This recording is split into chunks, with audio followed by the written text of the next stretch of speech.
ഇന്ത്യയും മാൽദ്വീപ്സും തമ്മിലുള്ള നയതന്ത്ര പ്രശ്നങ്ങളും അതിൽ ചൈന വഹിക്കുന്ന പങ്കും ഇന്ന് ലോകത്തിന് അറിയാവുന്ന കാര്യങ്ങളാണ്. പ്രശ്നങ്ങൾ ഒന്നുമില്ലാതെ മുന്നോട്ടു പോയിരുന്ന മാൽദ്വീപ് ഇന്ത്യ ബന്ധം സംഘർഷഭരിതമാക്കിയത് ചൈനയുടെ പിന്തുണയുള്ള മുഹമ്മദ് മൊയ്സ് പ്രസിഡന്റായി അധികാരത്തിൽ വന്നപ്പോഴാണ്. പ്രധാനമന്ത്രി നരേന്ദ്രമോദിയെ അധിക്ഷേപിച്ചുള്ള മാൽദ്വീപ് മന്ത്രിമാരുടെ പ്രസ്താവനകളെ തുടർന്ന് ബോയ്ക്കോട്ട് മാൽദ്വീപ് ക്യാമ്പയിൻ ശക്തിപ്പെട്ടപ്പോൾ പിന്തുണ ആവശ്യപ്പെട്ട് മൊയ്സ് ഓടിയെത്തിയതും ചൈനയുടെ അടുത്തേക്കാണ്. ഇന്ത്യൻ മഹാസമുദ്രത്തിന്റെ തന്ത്രപരമായ സ്ഥാനത്താണ് മാൽദ്വീപ് സ്ഥിതി ചെയ്യുന്നത്. ഇന്ത്യൻ സമുദ്രത്തിൽ നടക്കുന്ന സമുദ്ര ഗതാഗതത്തിന്റെ ഏറിയ പങ്കും ഈ പ്രദേശത്ത് കൂടിയാണ്. 17-ാം നൂറ്റാണ്ടിൽ ജീവിച്ചിരുന്ന ഇംഗ്ലീഷ് പര്യവേഷകൻ വാൾട്ടർ റെയ്ലി അഭിപ്രായപ്പെടുന്നത് സമുദ്രങ്ങളെ ഭരിക്കുന്നവർ ലോകത്തെ ഭരിക്കുമെന്നാണ്. 4 നൂറ്റാണ്ടുകൾക്കിപ്പുറം ചൈന ശ്രമിക്കുന്നതും ഇത് തന്നെയാണ്. ഈ ശ്രമങ്ങളുടെ ഭാഗമായാണ് തന്ത്രപ്രധാനമായ ഇന്ത്യൻ മഹാസമുദ്രം മുതൽ പസഫിക് സമുദ്രത്തിന്റെ പശ്ചിമ തീരത്തിലുള്ള ഫിലിപ്പീൻസ് വരെയും വരുതിയിലാക്കാൻ ചൈന ശ്രമിക്കുന്നത്. അതിനൊപ്പം രാജ്യങ്ങളുടെ രഹസ്യവിവരങ്ങൾ ചോർത്താനും ചൈന പദ്ധതിയിടുന്നുണ്ട്.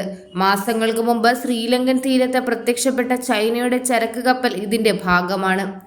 ഇതിന്റെ ബാക്കിപത്രമാണ് മാൽദ്വീപിൽ ചൈനയുടെ തന്നെ മറ്റൊരു ചരക്ക് കപ്പൽ അടുക്കുന്നത്.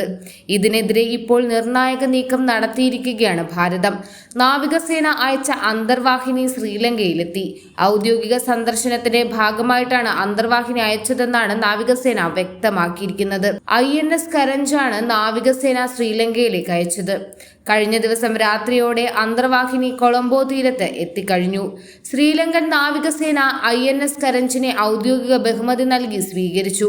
ഇന്ന് INS കരഞ്ച് ഇന്ത്യയിലേക്ക് തിരികെ മടങ്ങും.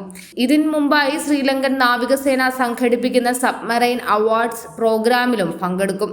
67.5 മീറ്റർ നീളമുള്ള അന്തർവാഹിനിയാണ് INS കരഞ്ച്. 53 ഉദ്യോഗസ്ഥരെ അന്തർവാഹിനിക്ക് വഹിക്കാനുള്ള ശേഷിയുണ്ട്.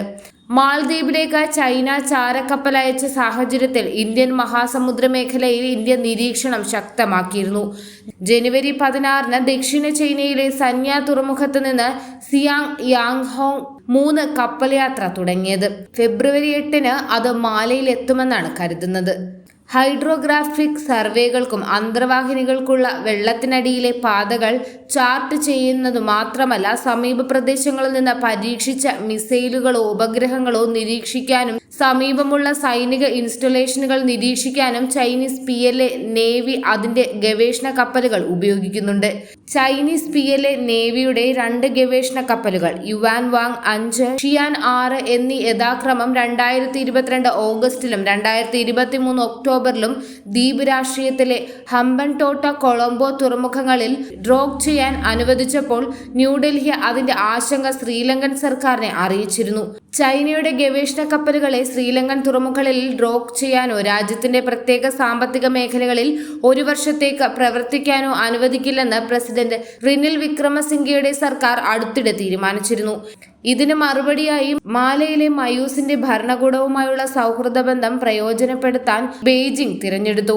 ചൈനീസ് PLA നേവിയുടെ ഗവേഷണ കപ്പലുകൾ ഡ്രോക്ക് ചെയ്യുന്നതിന് മാൽദ്വീപിലെ തുറമുഖങ്ങൾ ഉപയോഗിക്കാൻ തിരഞ്ഞെടുക്കുകയായിരുന്നു. കൂടുതൽ വാർത്തകൾ അറിയുവാനായി ഈ ചാനൽ സബ്സ്ക്രൈബ് ചെയ്ത് ഫോളോ ചെയ്യുക.